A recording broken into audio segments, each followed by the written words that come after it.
Over 20 years ago, I coined the expression, think big, and it's been a part of my life ever since. It's also come true. I became an even bigger success after I said it than I was before. And that's one reason I think it's an important way to think. It obviously works, and that's what I'm going to talk about today. What I said exactly in my first book, The Art of the Deal, is as follows. I like thinking big. I always have. To me, it's very simple. If you're going to be thinking anyway, you might as well think big.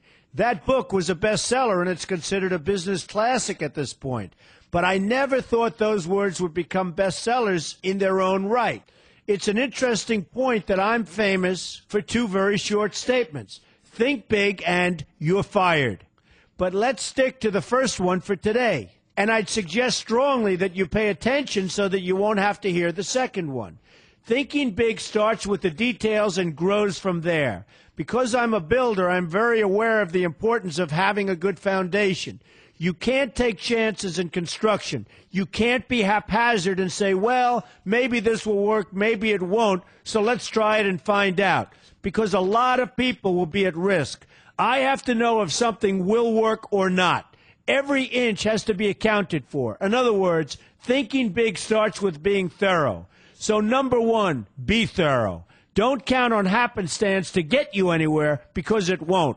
Number two, get a momentum going and keep your momentum going. You have to have big ideas, but you've got to have the energy to get them done, which can sometimes take a long time. If you don't have momentum, you will not have what it takes to get the job done.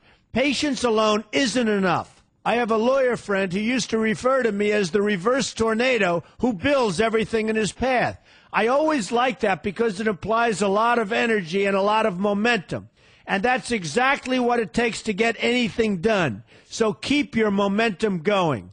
Number three, stay focused. You have to stay focused. The minute you lose focus, you will also be losing your momentum. They go together, and you will accomplish a lot more, even amazing things, if you make sure you keep these two things working together for you. I've seen very talented people literally go down the drain because they couldn't seem to keep their focus long enough to get anything done.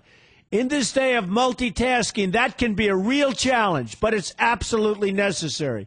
Ask yourself this question: what should I be thinking about right now? That simple question can restore your focus in no time at all. And your answer right now should be listening to Donald Trump.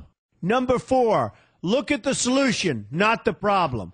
This is very important if you ever want to learn to think big. And here's why. No matter what you do, you're bound to run into problems. It's just part of life, a part of business, a part of anything worth doing.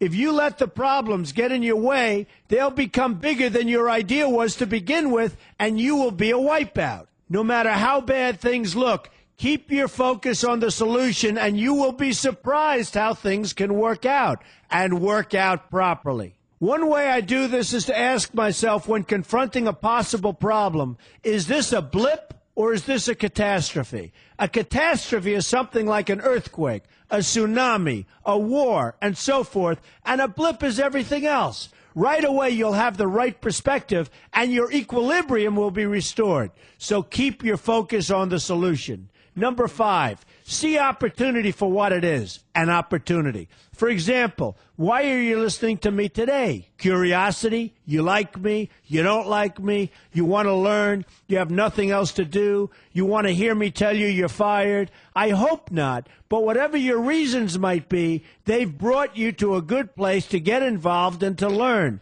and that's an opportunity right there. People think that because I'm rich and famous that I know everything. I know a lot, but one thing I know is that I don't know everything. So I ask myself this question every day. What can I learn today that I didn't know before? And you know what? I learn something new every single day. That's a big reason for my success, and the same thing can apply to you. Take the time to see today as an opportunity, and you'll be surprised by what can come your way. Be open to new ideas, and you will be creating your own opportunities before too long. Number six, know everything you can about what you're doing. That's a good way to cover your bases. Another good way is to read the book Robert Kiyosaki and I have written together, Why We Want You to Be Rich. It's about covering your bases and knowing what's going on. I remember when some guys came in to meet with me about a great idea they had for an atrium for a building on Wall Street. It was a beautiful idea except for one thing. None of them had thought about how the building would be supported around this fabulous atrium. They didn't take into account the steel columns that were necessary to support a 72-story building, a very big and embarrassing oversight that could have been avoided if they'd taken the time to think about what they were doing. Don't let that happen to you. Know what you're doing first. Number 7, be lucky. Remember the old saying, the harder I work, the luckier I get. Well, it happens to be true. It works for me, and I've encountered some pretty big successes. But this goes along with something that's absolutely necessary for great success. Be passionate. You have to love what you're doing if you want to be successful at it. My father told me that it's absolutely true. I might work 7 days a week, but it doesn't seem like work to me because I love what I'm doing. If you don't like what you're doing, find something else to do, or do it part-time until you can find something full-time. You will never be successful, happy, or healthy unless you're doing what you love to do. That's just the way it is. So give it some thought. In fact, give it a lot of thought. For example, if you're feeling frustrated, there are 2 ways to look at the situation. Frustration can mean that maybe you're expecting too much, or it can be an indication that you know you should be, or could be, doing more. Use frustration as a motivator. Use it to get where you want to go instead of staying where you don't want to be. But above all, be passionate. That's the fast track to success, no matter what your interests are. Number 8, see yourself as victorious. That can zap negativity immediately and put a positive spin on problems. I've gotten to the point where I see problems as challenges that I'll enjoy meeting and dealing with.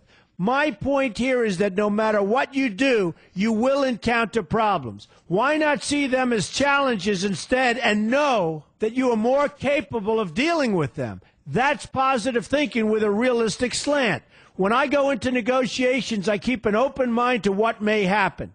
But I can tell you that there's already a done deal attitude on my part. I've already thought the process through to the extent that I know everything will be better off if they agree with what I've come up with because I've taken both sides into account. I enter the situation with a victorious attitude, and I've had enough victories to know that this attitude works. Use it. Number 9, be smart. Know that you have something unique to offer because you do use the tools that are provided for you and remain open to new ideas. That's being smart. That's also where innovation comes from. Being smart means you know how to use what you've got. That doesn't mean there's nothing left to learn, but it means that you will have the ability to learn and move forward with success. And success is very important. Success is what you want. Just be successful. Believe me, you'll be happier.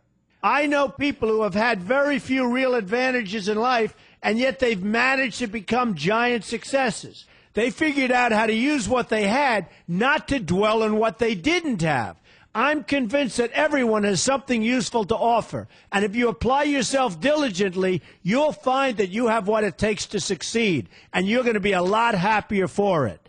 Number 10, above all, never give up. Never, never, never give up. The only time you will be a failure is if you quit trying.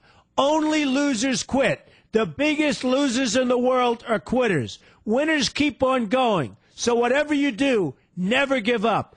My father always used to harp, never give up, son, never give up. Don't ever quit. I never want to see you give up or quit. Well, my father was a smart guy, and I listened to him. And remember, think big. A good way to start is to read our new book, Why We Want You to Be Rich. 2 men, 1 message. There's a lot of great advice in there for you, and I expect you to pay attention. You're going to do fantastically well. You're going to be a winner, and I'm going to see you in the winner's circle.